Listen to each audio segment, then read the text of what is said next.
नमस्कार. मनीषा अतुल उर्फ मनीषा साधू. माझा लेखन प्रवास या मालिकेमध्ये आपलं खूप खूप स्वागत. नमस्कार. मैत्रिणींनो, आपलं मन अनेकविध भावभावनांचं, विचारांचं गाठोडं आहे. या भावभावनांना मूर्त रूप देण्याचं, शब्दांना बोलतं करण्याचं सामर्थ्य अनेक संवेदनशील व्यक्तींमध्ये असतं आणि शब्दांचं हे विश्व तर भला मोठा असा महासागर आहे. विविध साहित्यकलेच्या माध्यमातून या संवेदनशील व्यक्ती, सृजनशील व्यक्ती आपल्यापर्यंत त्यांचं साहित्य पोहोचवतात आणि आज अशाच एका ज्येष्ठ श्रेष्ठ कवयित्रीला आपल्या स्टुडिओत आपण आमंत्रित केलं आहे. त्या आहेत मनीषा अतुल उर्फ मनीषा साधू. मनीषा अतुल यांनी मराठी आणि हिंदी भाषेमध्ये विपुल साहित्य निर्मिती केली आहे आणि त्यांची 11 पुस्तके प्रकाशित आहेत. अनेक दिवाळी अंकांमध्ये सुद्धा त्यांच्या कथा, ललितलेख प्रकाशित आहेत. विविध पुरस्कार त्यांना मिळाले आहेत. शिवाय वर्तमानपत्राच्या स्तंभलेखिका, संपादिका म्हणून देखील त्यांनी अनेक वर्ष काम केलं आहे. तर चला जाणून घेऊया मनीषा अतुल यांचा लेखन प्रवास. तर सर्वप्रथम मनीषाताई, आम्हाला सांगा की तुम्हाला लिहावंसं का वाटलं आणि कोणत्या लिखाणानं सुरुवात केली? सर्वप्रथम मी सर्व श्रोत्यांना वंदन करते. सुवर्णाताई, मला अगदी पहिली कविता किंवा पहिलं काय लिखाण कधी केलं ते जरी आठवत नाही, पण मला वाटतं साधारण 6व्या-7व्या वर्गात असताना मी शाळेसाठी हस्तलिखित व्हायचं, त्यात स्वतःच्या कथा लिहून पाठवायचे. आणि माझी लहान बहीण होती, तर आम्ही फिरायला गेलो की संध्याकाळी, त्या काळी तुम्हाला माहितीये की टीव्ही वगैरे काही नव्हते, काही फोन नव्हते, तर आम्ही एकमेकींना गोष्टी सांगणे, कथा सांगणे असं आमची करमणूक असायची. तिला मी कथा सांगायचे. आम्ही ज्या मंदिराच्या पायरीवर बसायचो, अकोल्याला त्यावेळेला आम्ही होतो, तिथे एक सधुभाऊ म्हणून एक पात्र होतं, एक व्यक्ती होत्या, गतिमंद होत्या, वयस्कर होत्या. तर मी एक कल्पना करायची की सधुभाऊ जर चालत फिरत असते, बोलत असते, तर ते कसे वागले असते. मग सधुभाऊंच्या कथा अशा मी तिला कथा सांगायची रोज कल्पनेत. आणि आजची कथा उद्या पुढे न्यायची, कारण आम्ही भरपूर शिस्तीत असे होतो की 7 वाजता घरी आलं पाहिजे. मग कथा अर्धी राहिली की मग बहीण म्हणायची परत सांग. पण एक धारावाहिक कथा म्हणतात तसं मी 6व्या-7व्या वर्गात बहिणीला सांगण्यासाठी करायचे. तर तो कदाचित कथांचा माझा तिथे कथाबीज असतील. आणि कविता पण साधारण त्याच काळात, कसं आमचं घर म्हणजे अगदी भरपूर असा मोठा परिवार होता, जाणारे येणारे पही पाहुणे असं भरलेलं असायचं अगदी. तर वडिलांचे मित्र आणि नागपूरला आम्ही मध्यवर्ती असल्याने सगळी गावातली मंडळी कामांसाठी नागपूरला आली की आमच्याकडे उतरायची. मग कोणाच्या मुलींचे दाखवण्याचे कार्यक्रम वगैरे असं सगळं चालायचं. तर वडिलांच्या मित्राची मुलगी होती, तिचा दाखवण्याचा कार्यक्रम होता, तो आमच्याकडे होता. तर तो कार्यक्रम झाल्यानंतर रात्री गप्पा करताना कविता म्हणून दाखवल्या आणि तेव्हा कळलं ती कवयित्री आहे. तर त्यावेळेला मला बोध झाला की आपल्या हात जे काय होतं आजपर्यंत, माझी आयडेंटिटी मला सापडत नव्हती, ती त्या दिवशी मला कळलं की नाही, मला कवयित्री व्हायचंय, म्हणजे मला जे काय होतंय ते हे आहे. आणि लिहिलेली पहिली कविता मला आठवते, होता येईल का मला अशी प्रसिद्ध कवयित्री, ओळखतील सारे जिला आणि असेल यशाची खात्री. आता ती छोटीशी 7व्या वर्गातले टलाट वगैरे जोडून केलेली ती, पण तिथे कुठेतरी जाणवतं. आणि पहिली प्रकाशित कविता मग माझ्या वडिलांनी बघितलं की मी त्यानंतर वहीत असं थोडं मागे 2 ओळी 4 ओळी लिहून ठेवायचे. तेव्हा वडील आमचे दर रविवारी दप्तर तपासायचे. म्हणजे त्यावेळेला खूप शिस्त होती की मुलं कचरा करतात का, हो घरचा अभ्यास बरोबर केलाय की नाही, गृहपाठ लिहिला की नाही, वह्या खराब करतायत का, पुस्तकं कशी ठेवतायत. तर तीच चाळत असताना त्यांना त्या कविता दिसल्या. तर मला वाटलं आता मला मार बसणार की वह्या खराब केल्या. पण त्यांनी एक मला डायरी आणून दिली आणि सांगितलं की तू यात तुला काय वाटेल ते लिहित जा. तर ती माझी पहिली वही. त्यात मी मग मला आवडणाऱ्या वाक्य, कथा, उतारे असं लिहित गेले. तर त्यातली एक कविता वडिलांनी 89 मध्ये वैदेही दिवाळी अंकाला पाठवली. मला त्याची काहीच कल्पना नव्हती. दिवाळी अंक आई आज्या वाचतात असं एक कल्पना होती आणि त्यात माझी कविता आलेली बघितल्यावर पहिली प्रकाशित कविता. तर का माझ्यावर त्याचा प्रभाव झाला की माझ्या मुलीचं नाव पुढे मी वैदेही ठेवलं. तो प्रवास. अरे वा, खूप छान. आणि कादंबरीच्या संदर्भात जर सांगायचं तर काय व्हायचं, आम्हाला वाचनाची आवड होती. घरी भरपूर पुस्तकं, घरगुती वाचनालय असायचं, पण त्या किशोर मुलांची मासिकं, डिटेक्टिव्ह मासिकं असं सगळं असायचं. तर आम्ही 3 भाऊ आणि 2 बहिणी, 5 जण. आणि घरगुती मासिकं जास्तीत जास्त 3 मासिकं दिल्या जायची.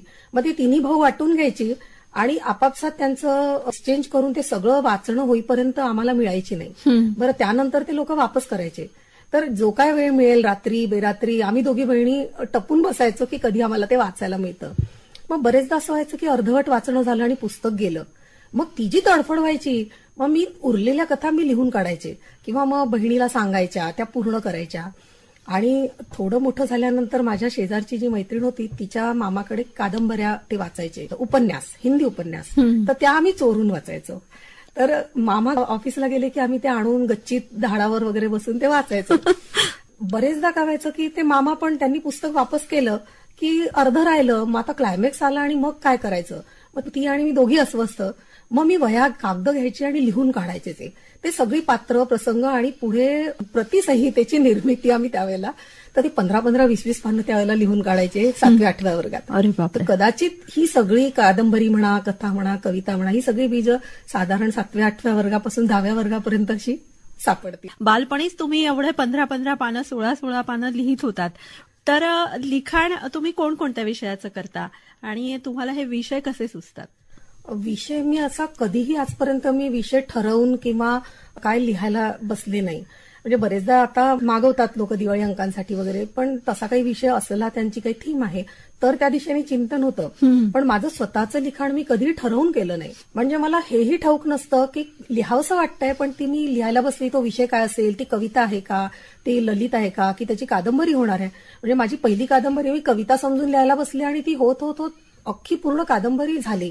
तर एखादं बीज मनात येतं, काहीतरी पुसटशी कल्पना असते आणि ती कागदावर, म्हणजे आता आपल्याला लिहायचं आहे ही अपरिहार्य येते आणि ती लिहायला बसल्यावर पूर्ण केल्यावर मला लक्षात येतं मी काय लिहिलंय, किती लिहिलंय आणि नेमकं काय आहे त्याच्यात.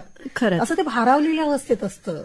तर तुमचा सगळ्यात आवडीचा असा लेखन प्रकार कोणता आहे, काय सांगाल? कारण की तुम्ही आतापर्यंत कथा रंगवल्या आहेत, कविता लिहिल्या आहेत सरसर, आणि शिवाय इतर पण लेखन भरपूर केलेलं आहे. तर या सगळ्या लेखनामध्ये तुमच्या आवडीचा असा लेखन प्रकार कोणता? मला तर सगळेच लेखन प्रकार आवडतात, कारण ते आपोआपच येतात, फॉर्म घेऊनच येते माझं सृजन. पण त्यातही मला कविता माझ्या खूप जवळची वाटते. म्हणजे मला माझा परिचयच कवितेच्या आतून बाहेरून पूर्ण असं जाणवतं. मग एखादी तुमची आवडीची कविता आपल्या श्रोत्यांना ऐकवता का? अगदी नक्की ऐकवते. मी स्वप्नांचा हुकुमी एक्का आंदण म्हणून देतो, दाट व्यथेवर तरंगणारे पोहण गाणे होतो. स्वप्न जळावर दूत होऊनी स्वतः गाळतो पाणी, मंत्र टाकुनी उधार देतो आकाशाची वाणी. भूलभुलैया जंतर मंतर कोण कुठेनी कसे, त्याची काया माझी काया छूमंतर हे कसे. दृष्टी आडले बोट देवनी अदृश्याला नेतो, दाट व्यथेवर तरंगणारे पोहण गाणे होतो. हिरवे हिरवे झाड लावतो परक्या रक्तावरी, प्रवाहातला दिवा झाकतो दिशा हरवल्या तरी. निर्जन बेटावरी लिंपतो दाट तमाच्या वाटा, ओढून घेतो हलके हलके घशा आडला काटा. संभ्रमातल्या कल्पनेसही लक्षा माझी नेतो, दाट व्यथेवर तरंगणारे पोहण गाणे होतो. आनंदाचे बीज फेकतो पहाट पक्षासाठी, शांत चंदनी सुवास भरतो सांज मग्नते काठी. प्रहरावरती देत पहारा निवांत घालित वारा, श्वासा गणती भरून घेतो नवखी विचारधारा. देवाघरचा दूत होऊनी तुमच्या दारी येतो, दाट व्यथेवर तरंगणारे पोहण गाणे होतो. खरंच एका कलावंताचे विविध पैलू तुम्ही यामधून उलगडून दाखवले आहेत. तर मनीषाताई, तुमच्या लेखनावरती सर्वात जास्त प्रभाव असा कोणाचा आहे, काय सांगता येईल? प्रभाव लेखकांचा म्हणाल तर मला असं वाटतं फारसा कोणाचा नाही. म्हणजे मी ज्या काळात लिहायला लागले, माझं काही फार वाचन वगैरे काहीच नव्हतं. इव्हन मोठं झाल्यावर फार अलीकडे अभ्यास सुरू केला साहित्याचा. पण घरात वातावरण होतं. म्हणजे वडील कविता म्हणायचे, माझे वडील MA LLB त्या काळचे, आणि MA त्यांनी 4-5 विषयात केलं. तर मराठीतही त्यांचं MA झालं होतं. मराठी वाङ्मयाची त्यांना आवड होती, नाटकात ती कामं करायचे. तर एक अतिशय संपन्न व्यक्तिमत्व. आणि आमच्या घरात मग काका वडील हे सगळे असे कविता म्हणणार, भेंड्या खेळणार, आजी आजोबांच्या गोष्टींमध्ये गाणी आहे, लोकगीतं आहेत. तर ती कानावर सतत अशी पडत होती. पण म्हणून नेमका कोणाचा आणि कसा प्रभाव हे मला जरी सांगता आलं नाही तरी माझं साधारण वाचन टागोर किंवा असं तत्वज्ञानपर पहिल्यापासून होतं. म्हणजे इतकं गंभीर आणि वैचारिक बैठक माझ्या आवडींना होती. तर त्यामुळे टागोर, रजनीश, चेकॉव किंवा नंतर मोहन राकेश आहेत, प्रेमचंद आहेत, तर बंगाली अनुवादी साहित्य भरपूर मी वाचलं. त्यात मग बंकिमचंद आहेत, आशापूर्णा देवी, महाश्वेता देवी.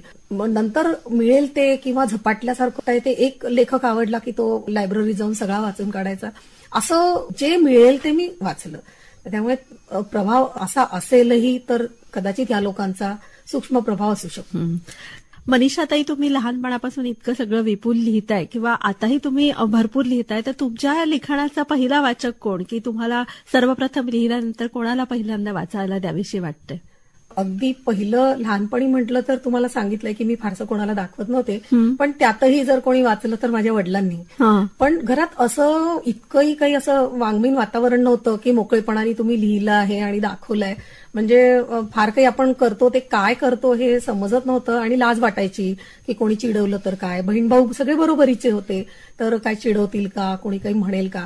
तर फारसं असं नाही, पण एक दोन नंतर मैत्रिणी झाल्या, लेखिका होत्या, मग त्यांच्याशी शेअर केल्या जायचं.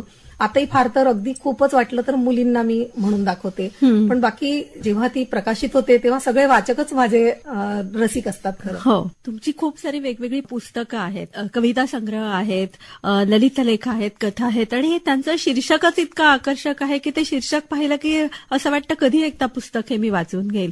तर अशा तुमच्या एखाद्या पुस्तकाबद्दल आम्हाला सांगा ना. जसं की तुमचा हा कविता संग्रह आहे धुक्याच्या पलीकडे, त्याच्याविषयी काही सांगा. धुक्याच्या पलीकडे हा माझा पहिला कविता संग्रह. म्हणजे ह्या कविता हा प्रकाशित जरी 2000ला झाला तर माझ्या कॉलेजच्या काळात ज्या काही मी कविता लिहिल्या असतील, थोड्या प्रेम कविता आहेत, थोड्या निसर्गपर कविता आहेत, म्हणजे अगदी कच्चा पहिला जो असतो ना अभिव्यक्ती, ती सगळी त्यात आहे. म्हणजे त्यातही निवडकच घेतलेली आहे, पण ते माझं पहिलं अपत्य असल्याने त्याच्याबद्दल फार मला जिव्हाळा आहे जरा. तुमची याच कविता संग्रहातली एक कविता मला आठवते, ती वाचली होती मागे. नाही घेतला कवेत वारा तरी उमलते राई का, नाही परसले अजून अंबर मनातही नितळाई का. खरंच हे शब्द किती अनोखे आहेत ना. तर या सगळ्यात पहिल्या तुमच्या अपत्याविषयी, या पहिल्या कवितेविषयी काही सांगा. मला तसं पण ना या छोट्या छोट्या कविता असतात ना, ज्या मात्रा वृत्तात आहेत, गेय कविता आहेत, त्या विशेष आवडतात. कारण त्या कशा गुणगुणताना, असं कुठे जाताना वगैरे गाडीवर त्या अशा येतात मनात आणि मग त्या कविता अशा मनात बसलेल्या असतात. तर ती कविता बरोबर आपण गाडीवर बसलं की अशा काहीतरी कविता सुरू होऊन जातात आणि त्या सतत असतात. त्यामुळे कुठेही कार्यक्रमात, निवेदनात पण या अशा वापरता येतात. अनेक जण वापरतात, मी पण माझ्या निवेदनात स्वतःच्याच कविता वापरते. अशा छोट्या छोट्या त्या असतात कविता. खरंच खूप सुंदर. मग तुमची एखादी कविता अशी आहे का की तिचं गाणं झालेलं आहे? गाणी मी भरपूर लिहिलेली पण आहेत. म्हणजे कविता ज्या वेळेला गीत फॉर्म मध्ये येते ना, की गीतिकाव्य म्हणूनच येते, तर अशी गीतं आलेली आहेत. मी ठरवून गीतं मला नाही लिहिता आली. चित्रपटासाठी मी गीतलेखन केलेलं आहे. आपण सारे बाजीराव चित्रपटासाठी भरत जाधव आणि अंकुश चौधरी यांच्यावर ते न्यूयॉर्कला चित्रित झालं. पण त्यावेळेला मी 2-3 गाणी त्यांनी सांगितली, त्यात एक लावणी पण होती.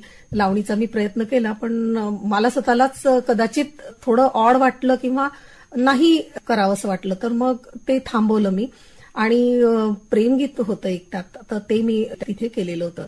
तर त्यानंतर काही गाणी माझी जी आहेत, कोणी मैत्रिणींनी रेकॉर्ड केली आहेत, कोणी कार्यक्रमात म्हणतात, ते रेकॉर्ड करून म्हणतात, कोणी गाण्याच्या कार्यक्रमांमध्ये घेतात, अशी आहेत. अनेक रसिकांकडून किंवा वाचकांकडून तुम्हाला तुमचा या साहित्याबद्दल काय प्रतिसाद मिळतो? वाचकांचा तुफान प्रतिसाद मिळतो. म्हणजे इतकं प्रेम वाचकांनी मला दिलेलं आहे ना. खास करून जेव्हा म्हणजे कार्यक्रम मी करतेच, स्वतःचे पण मी कार्यक्रम करते की 2-3 तासांचा एक स्वतंत्र कार्यक्रम माझा महाराष्ट्राबाहेरही होतो, महाराष्ट्रातही होतो ठिकठिकाणी. तर रसिकांचा कॉलेजमध्ये, विद्यार्थ्यांचा, हॉस्टेल्समध्ये किंवा संस्थांमध्ये, तर ते खूप चांगला रिस्पॉन्स देतात, प्रश्नच नाही. पण त्याही व्यतिरिक्त जेव्हा माझं वर्तमानपत्रातून कॉलम येत होते, मी बरीच वर्ष लेखन केलं आहे, स्तंभलेखन केलं आहे, तर त्या वेळेला वाचकांनी प्रचंड चांगला रिस्पॉन्स दिला. म्हणजे त्यांच्या मनातली दुःख ते बोलून दाखवायचे. त्यांना वाटायचं की कदाचित ह्या आपल्याला समजू शकतात. म्हणजे अगदी किती अडचण असेल, काही असेल ते सांगायचे. आणि मुख्य म्हणजे एक वाचक मला आठवतं की माझा प्रत्यक्ष ह्या काय बोलतात, कशा बोलतात, यासाठी पुसदवरून प्रवास करून ते कार्यक्रमाला आले आणि कार्यक्रम झाल्याबरोबर निघून गेले. आणि मग बसमधून त्यांनी मला फोन केला की मी तुमच्या कार्यक्रमासाठी नागपूरला आलो होतो आणि आता चाललोय. तेव्हा बस होती म्हणून मी भेटू शकलो नाही. तसंच एक डॉक्टर होत्या बुटीबोरीच्या, त्या क्लिनिकमध्ये बसलेल्या असताना त्या म्हणाल्या मला राहावलं नाही गेलं तुमचं पुस्तक वाचल्यावर. तर त्यांनी प्रिस्क्रिप्शन पॅडवर माझ्या त्या पुस्तकाबद्दल सगळं लिहून ते मला पत्र पाठवलं. ते एक होतं की असे एका वाचकांनी तर माझं पुस्तक निघावं म्हणून ती इतर पुस्तकं विकत घेतली माझी, की तुम्ही आता पुढचं पुस्तक लवकर काढा. खूपच छान. आणि असे अनुभव आले की खूप असं गदगदून येतं ना आणि खूप छान मला वाटतं. जोडल्या जाते, मी माणसांशी जोडल्या जाते, तर ते मला जास्त महत्वाचं वाटतं. मनीषाताई, आजकाल आपण पाहतो समाज माध्यमावर प्रत्येक जणच व्यक्त होतोय. जवळपास आता प्रत्येक जणच लेखक झालेला आहे. तर या लेखनाबद्दल आपलं काय मत आहे? खरं सांगू का, म्हटलं तर चांगली गोष्ट आहे की प्रत्येकाला अभिव्यक्त व्हायला मिळतंय. पण कधी कधी काय होतं की ते इतकं अति होऊन जात आहे, म्हणजे प्रत्येक जण सातत्याने वाचतोय, लिहितोय, मग तो अनुकरण करतोय. तर त्या प्रचंड पसाऱ्यात चिंतन, वाचन, मनन हे सगळं कमी झालेलं आहे. आणि घाई खूप होते सगळ्यांची की लिहिल्याबरोबर तिथे टाकणं. तर आपली कलाकृती आधी अनुभवात मूर्तो आहे का, मग तो शब्दरूप घेतो, तो त्याची परिष्करण होतात, तर त्यानंतर ते यायला पाहिजे. पण त्या तऱ्हेने जो चाललेला आहे ट्रेंड तो कुठेतरी असह्य व्हायला लागलाय. म्हणजे खूप जण लिहितात, आनंद आहे की सगळेजण लिहितायत, पण त्या कवितेचा दर्जा थोडासा कुठेतरी मार खातोय. आणि असं वाटतं थांबलं पाहिजे आता सगळ्यांनी, थोडा काळ शांत स्वतः डोकावून बघितलं पाहिजे. तर ते एक थोडंसं मला वाटतं. मनीषाताई, एक कवयित्री म्हणून आजच्या मराठी कवितेची स्थिती तुम्हाला कशी वाटते? आपल्याला ठाऊक आहे की स्त्रीवादाचा आपल्याकडे जो साधारण 1975 नंतर वगैरे आपण मोकळेपणाने स्त्रिया लिहायला लागलेलो. स्त्रीवादी चळवळ म्हणजे स्त्रियांनी त्यांचं जे अनुभव विश्व आहे ते त्यांच्या शब्दात मांडणं आणि त्या अनुभव विश्वाकडे त्या तऱ्हेने बघितल्या जाणं. पण बरेचदा काय व्हायचं की पुरुष सत्ता पद्धतीमुळे स्त्रियांच्या अनुभव विश्वाकडे दुर्लक्ष होत होतं आणि त्यांच्या लेखनाकडे त्या दृष्टीने बघितलं जात नव्हतं, ते महत्व ओळखलं जात नव्हतं. तर तिचे जे अनुभव क्षेत्र आहे स्त्री म्हणून, तर ते ती ज्यावेळेला मांडते. आणि लेखन म्हणजे शेवटी काय असतं की तुमच्या भावनांचं, मनाचं प्रतिबिंब असतं. मग स्त्री म्हणून तिचे अनुभव घेते ते निराळे आहेत, ते कमी नाही आहेत, ते विशिष्ट अनुभव आहेत. त्यामुळे तिच्या साहित्याकडे एका वेगळ्या दृष्टीने बघितलं गेलं पाहिजे, त्याची समीक्षा वेगळ्या तऱ्हेने झाली पाहिजे, हे महत्वाचं आहे. आणि मग पहिले तिला लिहिण्याचं स्वातंत्र्य नव्हतं, ती आता लिहू लागली, आता ती सगळे क्षेत्र बघते, तिचं अनुभव विश्व मर्यादित होतं, घरदार. पण आज ती बाहेर जाते आहे, बघते आहे, लिहिते आहे, तर ती मोकळेपणाने लिहिते आहे. तर मला एक खूप छान वाटतं की आज स्त्रिया अतिशय मोकळेपणाने सगळं लिहितायत, एका चांगल्या तऱ्हेने पुरुषाच्या बरोबरीने अभिव्यक्त होत आहेत. आणि आता स्त्री आता खूप मोकळी झाली आहे, म्हणजे गोड आणि कटू अनुभव असे सगळेच ती व्यक्त करू पाहतेय. कारण तिच्या आत ते साचलेलं आहे सगळं. जोपर्यंत तिला आज तिच्याकडे कटू अनुभव आहेत म्हणून तिला ते म्हणावेसे वाटतायत की कशा तऱ्हेने तिला आजपर्यंत दाबल्या गेलेलं आहे, तर तिच्या भावना कुठेतरी सप्रेस झाल्या होत्या. तर लिहू द्या, काही हरकत नाही, कुठवर लिहिणार आहे जोपर्यंत ते आहे. आणि हे म्हणता म्हणता त्यातून तिचा निचरा होईल भावनांचा, आणि मग ती मोकळेपणाने लिहिल ना, ती आज प्रयत्नात आहे. आता अजूनही परिवर्तनाच्या काळातच आहे ना हे सगळं. मनीषाताई, गृहिणी म्हणून आपण घरकाम आणि लेखन यांचं गणित कसं जुळवता? घरकाम हे प्रत्येक बाईच्या मागे आहे, ते 24 तास आहे, संपणार नाहीये.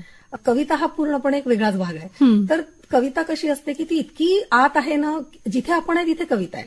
त्यामुळे घरकाम करत असतानाही कविता आपलं काम करत असते. तर अगदी कधी कधी सुचलं काही की मी घरातली कामं सोडून देते आणि लिहित बसते. सुदैवाने तेवढं समजून घेतात सगळेजण. आणि जेव्हा काम असतं तेव्हा झपाटल्यासारखी कामच करते, म्हणजे मला दोन्हीत आनंद मिळतो. मग ती कधी कधी कविता आणि कामही एक होऊन जातं. माझ्या 4 आठवणीच होत्या अशा की कविता ग कविता भांडे घासते, माझी कविता ग कविता धुणं पिळते, सर सर सर सर झाडं लोट करताना फर फर फराट्याचं गाणं करते, काडी काडी हटताना खोल दुःख पेटताना आतून असा लख सारा देह करते, गर गर लाटताना गर भार गोल गोल नवकल्पनेची हवा आत भरते, म्हणजे पोळ्या करताना उबतीच्या मायेतली फुलवती रोटी रोटी भुकेचे हे स्तोत्र जीवा शांत करते, कोलाहल ताणाबाणा जगण्याचा केर भारा सोबतीनं कवितेच्या पार करते, कविता ग कविता त्राण बनते, माझी कविता ग कविता प्राण बनते. अरे वा वा, खरंच म्हणजे गृहिणीला सगळी कामं करावी लागतात आणि प्रत्येक कामाशी तुम्ही ते एक नातं जोडलेलं आहे. आणि मला कशाचा कंटाळा नाही, म्हणजे मला कामातील आनंद आहे, लिहिण्यातही आनंद आहे, त्यामुळे मला असं वाटत नाही की त्या कामामुळे काही माझं लिखाण हे होत आहे वगैरे. हा, म्हणजे कुठेतरी सुप्त मन आपलं आपल्याशी बोलत असतं. अगदी अगदी. म्हणजे कामं ही पण एक लय आहे ना, त्या लयीत पण कुठे सुचत असतं काय, हो. उलट ती आपली स्वतःची वेळ असते. कारण त्यावेळेला कोणी घरातलं आपल्याशी बोलत नाही, आपण आपल्या कामात मग्न असतो आणि त्यावेळेला आपल्या मनाशी आपला संवाद चालला असतो. हो, खरंच खरंच.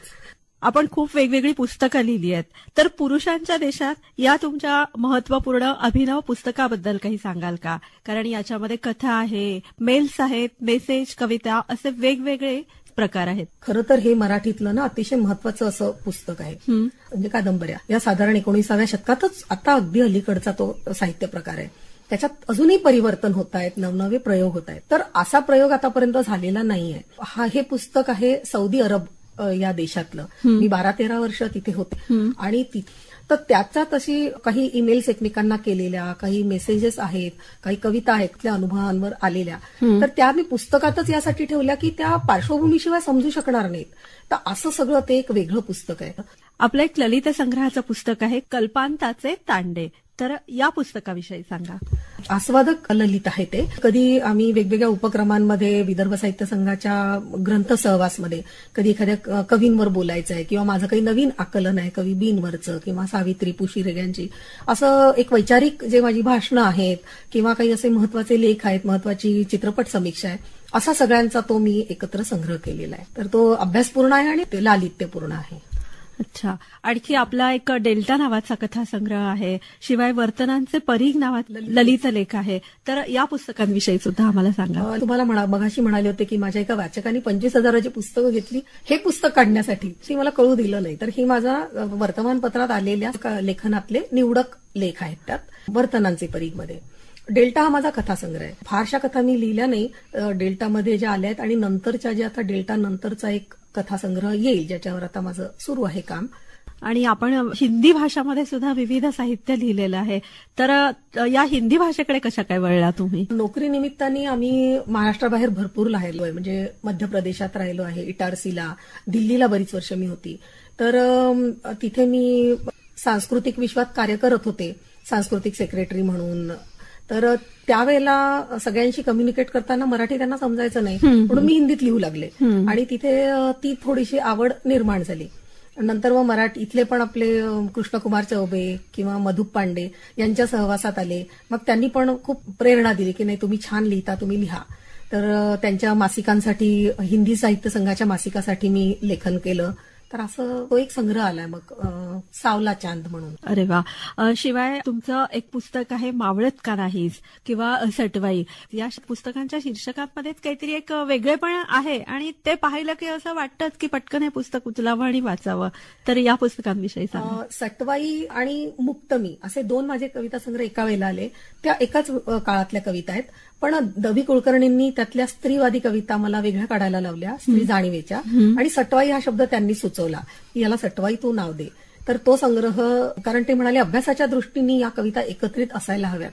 आणि मुक्तमीमध्ये माझा मुक्ताविष्कार आहे, काही गझल आहेत, मुक्तछंदातल्या कविता आहेत, छोट्या कविता आहेत, असं तो गीतं आहेत, हे सगळं मुक्तमीमध्ये आहे. आणि सटवाई अशी 2 पुस्तकं आहेत.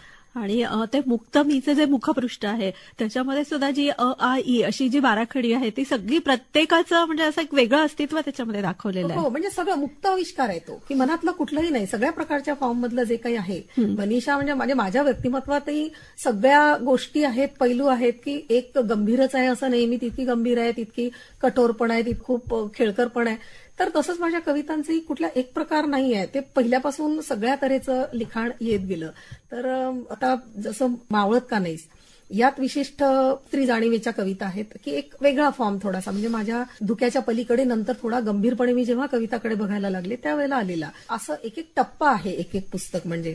तर त्या वेळचं माझ्या अभिव्यक्तीचा तो टप्पा आहे. खरंच आहे. आणि स्त्रीचं मत कसं असतं ना की सतत ते उत्साही असतं आणि सतत काही ना काही कुठल्या तरी गोष्टीत ते गुंतलेलं असतं. त्याच्यामुळे तिथेही हा शब्द तुमचा अगदी चपखल बसलेला आहे, मावळत का नाही. मनीषाताई, तुम्ही सगळं हे लिखाण करता, घरच्या बाहेरचं काम सांभाळून सगळं करता, तर तुम्हाला घरच्यांकडून कसा पाठिंबा मिळतो? मला चांगला प्रतिसाद मिळतो. विशेष करून माझ्या मुलींना पण त्याही लिहितात, पण ते इंग्रजीत लिहितात. काही वाचत खूप जरी नसल्या तरी त्यांना प्रचंड कौतुक आहे. म्हणजे माझा एक जो लहान कवितांचा संग्रह आहे तो माझी मुलगी कॅलिग्राफीने करणार आहे, तिचं काम सुरू आहे. खूप आवडतं. बरेचदा आईचं कविता पाठ म्हणून दाखवण्याची तीनची कोणी सगळे जण आले की नाही मी आईची ही कविता म्हणून दाखवते, असं ते चाललेलं असतं. लिखाण करताना काय असतं की सगळ्यात जवळचं नातं असतं ते शब्दांशी.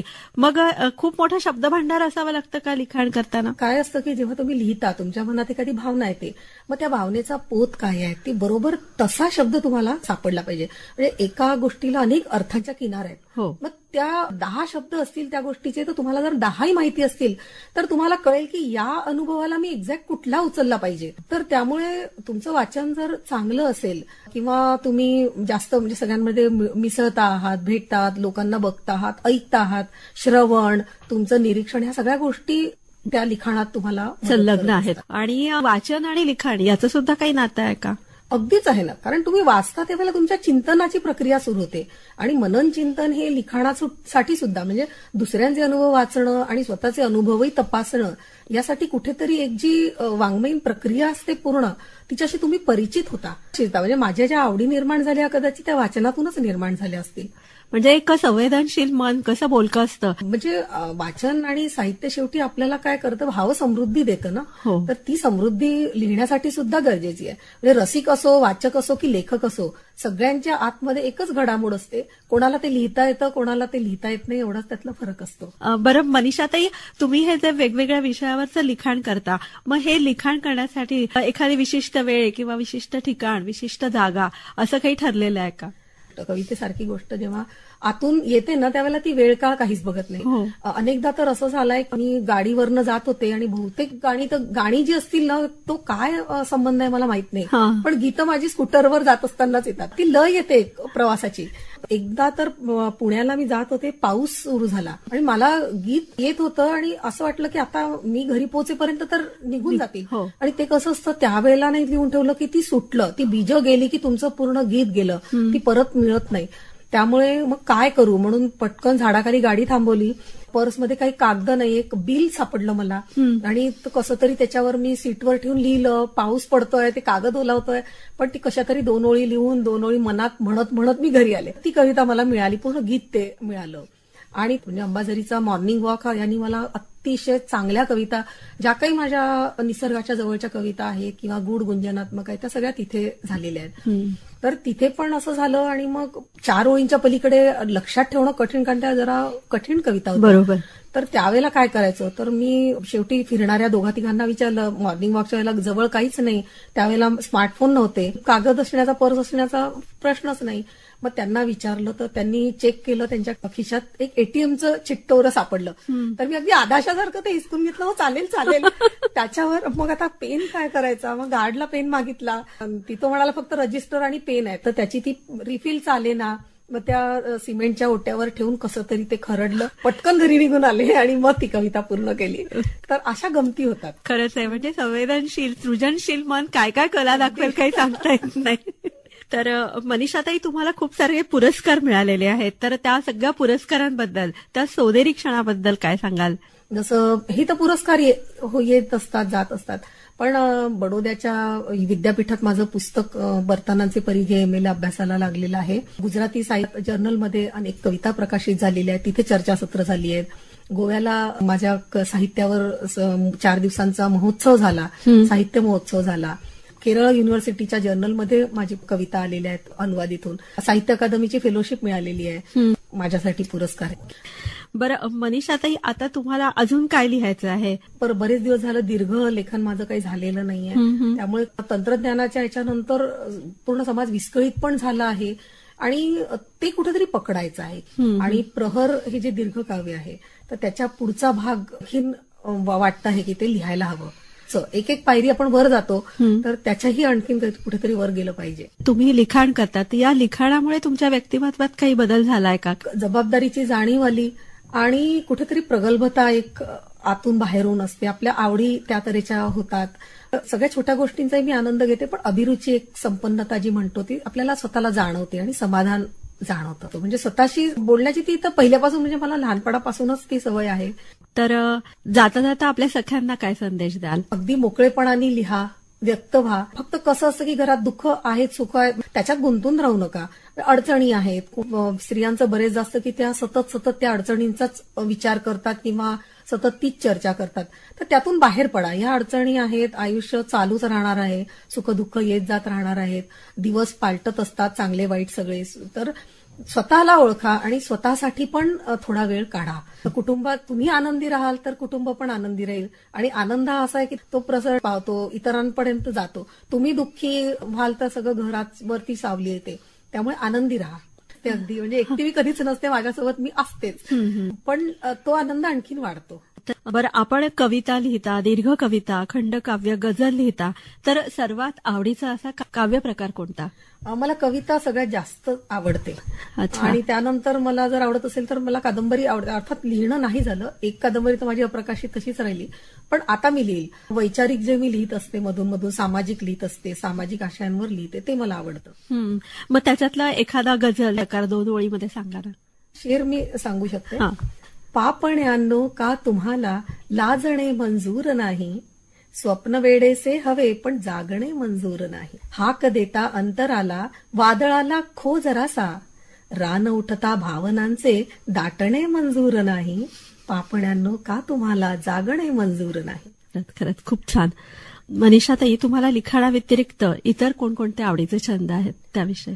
मला भटकायला खूप आवडतं. म्हणजे प्रवास मला खूप आवडतो. मला देश विदेशात फिरायला आवडतं. मला निसर्गरम्य ठिकाणी जायला आवडतं.